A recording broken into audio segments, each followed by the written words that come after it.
Olá, pessoal, bem-vindos ao nosso canal. Hoje, vamos embarcar numa jornada épica, uma história de sonhos, traição, perdão e redenção. Vamos mergulhar na incrível saga de José do Egito. Tudo começa com um jovem chamado José, o 11º filho de Jacó.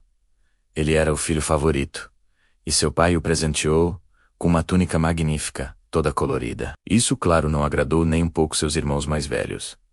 A inveja já estava plantada. Para piorar, José tinha um dom especial.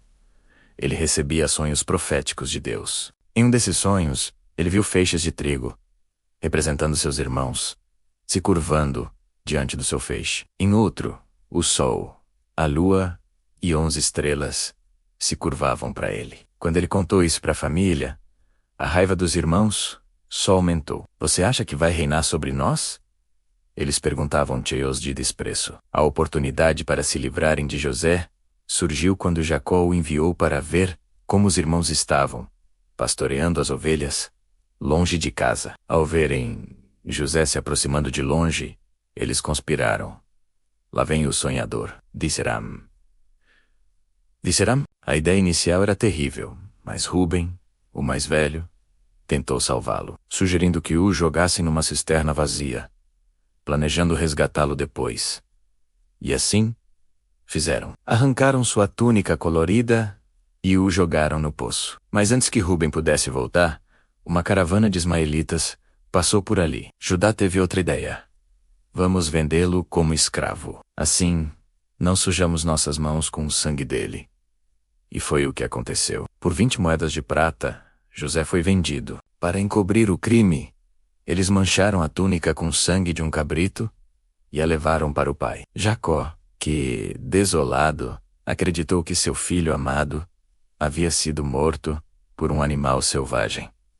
Ele chorou por dias e dias, inconsolável. Enquanto isso, José foi levado para o Egito.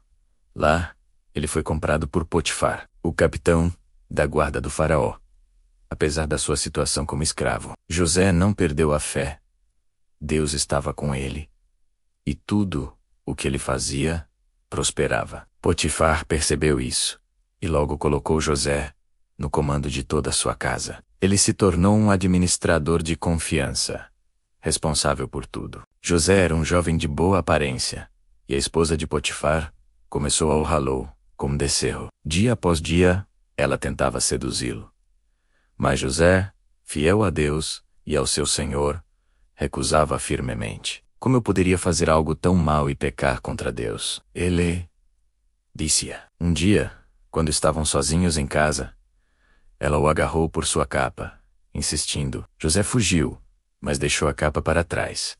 Furiosa com a rejeição, ela usou a capa como prova falsa e o acusou de ter tentado atacá-la. Potifar, enfurecido, mandou José para a prisão, a mesma onde ficavam os prisioneiros do rei. Mesmo na escuridão da prisão, a luz de Deus continuava a brilhar sobre José.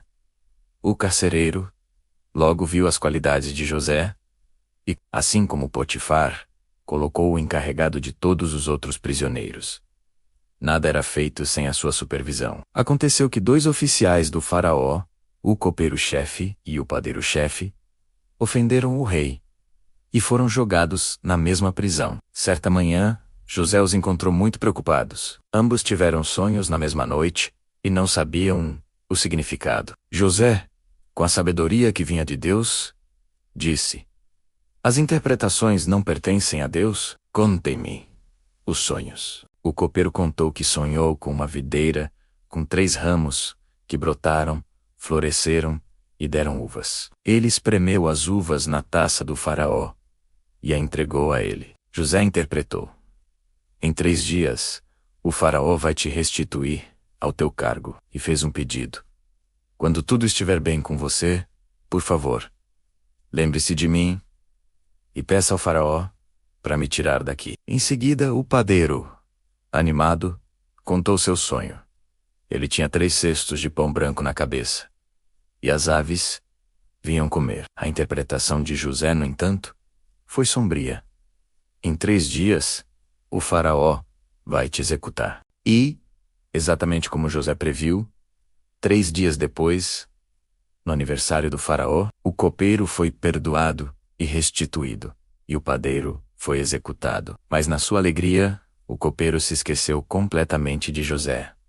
2 longos anos se passaram. José continuava na prisão, esquecido. Até que uma noite, o próprio faraó teve 2 sonhos perturbadores que ninguém no Egito conseguia interpretar. No primeiro, 7 vacas gordas saíam do rio Nilo e eram devoradas por 7 vacas magras e feias. No segundo, 7 espigas de grãos, cheias e boas, eram engolidas por 7 espigas mirradas e secas. O faraó acordou angustiado. Ele convocou todos os magos e sábios do Egito, mas nenhum soube explicar o significado. Foi nesse momento que o copeiro-chefe finalmente se lembrou. Hoje me lembro das minhas falhas, disse ele ao faraó, e contou sobre o jovem hebreu na prisão, que havia interpretado seu sonho com perfeição. Imediatamente o faraó mandou chamar José.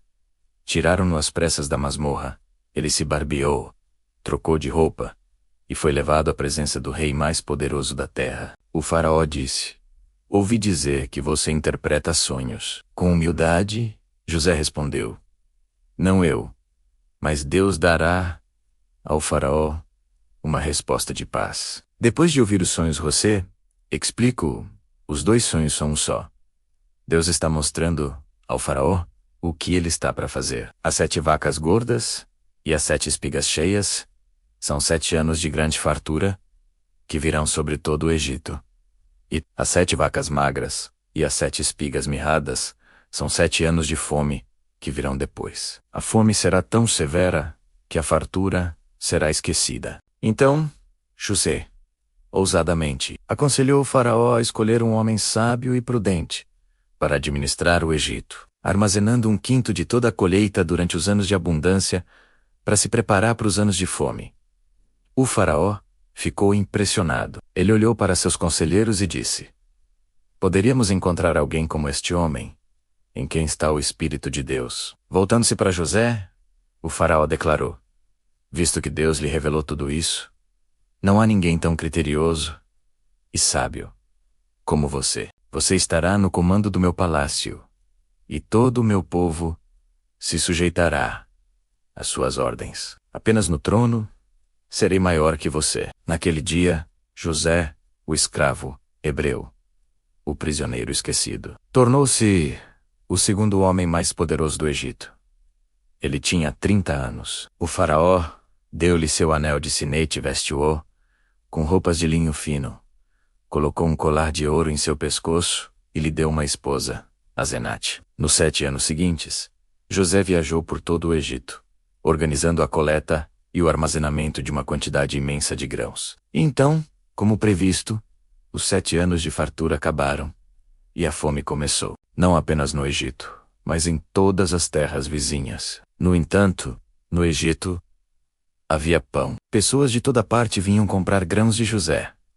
A fome também atingiu Canaã, onde Jacó e sua família viviam. Ao saber que havia comida no Egito, Jacó enviou seus 10 filhos mais velhos para comprar suprimentos, mantendo apenas o mais novo, Benjamim, irmão de José por parte de pai e mãe, com medo de perdê-lo também. Quando os irmãos chegaram ao Egito, foram levados à presença do governador. Eles se curvaram diante dele, com o rosto em terra, sem fazer ideia de que estavam se curvando diante do irmão que haviam vendido como escravo tantos anos antes. O sonho de José estava se cumprindo. José os reconheceu imediatamente, mas fingiu não conhecê-los.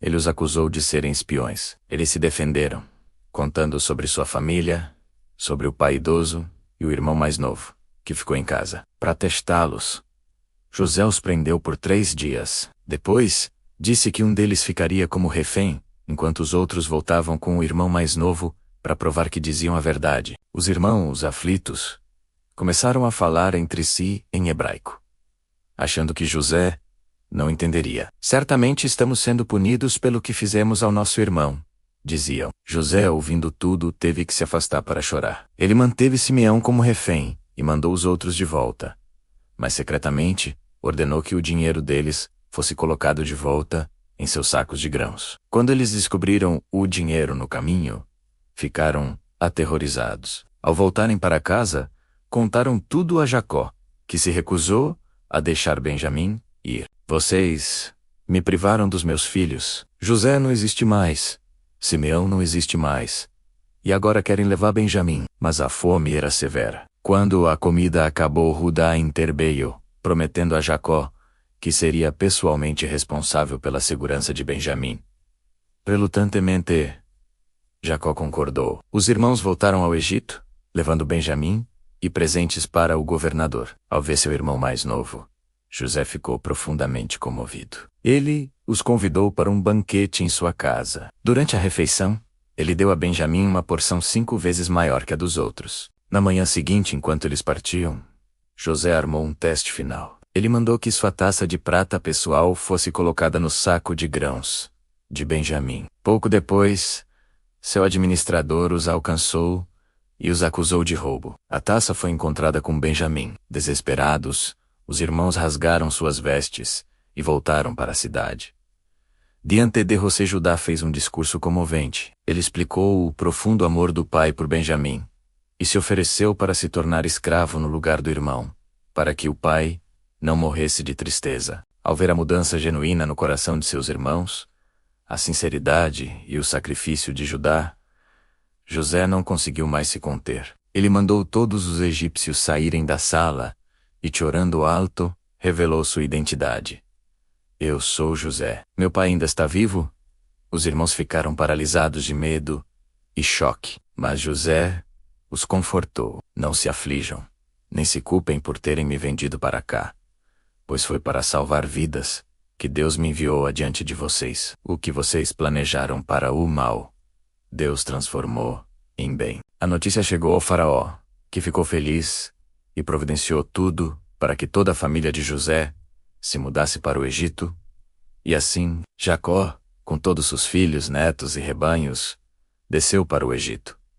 O reencontro entre pai e filho, após mais de 20 anos, foi um momento de pura emoção. José os instalou na melhor parte da terra, a terra de Gósen, onde prosperaram. A história de José é uma poderosa lição sobre como Deus pode usar as piores circunstâncias para realizar seus propósitos grandiosos. É uma história sobre o poder do perdão, a importância da fé em meio às provações e a soberania de um Deus que transforma a maldição em bênção. De um poço ao palácio, a jornada de José nos inspira a confiar que mesmo nos momentos mais sombrios, um plano maior está em andamento. Espero que tenham gostado desta viagem pela história de José.